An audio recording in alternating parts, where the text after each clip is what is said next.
तो भैया सवाल आप लोग वो पेपर को करो तो पेपर में नहीं भैया फिर ना ये साइन a माइनस बी बराबर 1/2 की है, ठीक है। 1/2 जो मान है ये किसका मान है? a माइनस बी बराबर ये साइन 30 का मान है, किसका है? साइन 30 का मान है। साइन से sine cancel, a minus B बराबर 30 अंश है, ये अंश लिख लेना, ठीक है। a माइनस बी बराबर 30, एक आ गया ये समीकरण।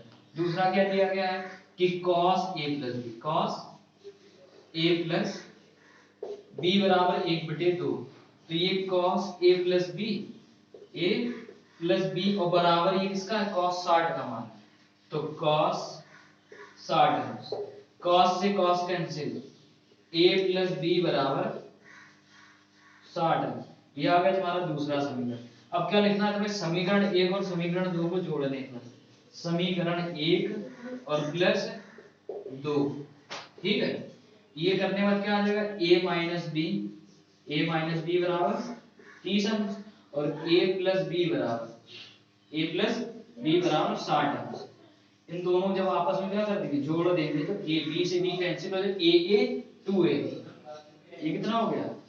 2a बराबर 60 30 90, 90 जब 2 से भाग दिया तो कितना आया? 45 अंश। तो a बराबर कितना आया? 45 अंश। a का मान कितना आया? 45। अब a का मान समीकरण 2 में रखने पर a का मान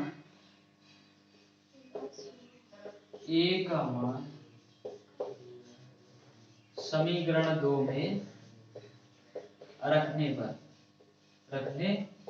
पर जब दूसरे समीकरण में रखेंगे तो कितना है? a प्लस बी बराबर 60 अंश। तो a का मान कितना? 45 है और प्लस b बराबर 60 अंश है, तो b बराबर क्या आएगा? 60 माइनस 45, तो b बराबर 15 अंश। b का मान कितना आया? 15 अंश। अब देख लो ये वाला ये जो मान निकले, ये नियम को फॉलो कर रहे कि नहीं कर रहे? जो जीरो है, जीरो किससे छोटा है? a प्लस बी से छोटा है। जीरो का किससे छोटा है? a प्लस बी का मान कितना है? 60 है, तो 60 किससे बड़ा है? जीरो से।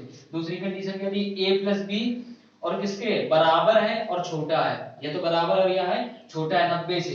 तो ये बात सही कि a प्लस बी जो है वो 90 से छोटा है, क्योंकि कितना आ रहा है? 60 आ रहा है ये समीकरण में, ठीक। अगली कंडीशन क्या दी गई कि a बड़ा है b से, a बड़ा है b से, a का मान 45 है, b का मान कितना? 15 है, तो a बड़ा है b से, ठीक है।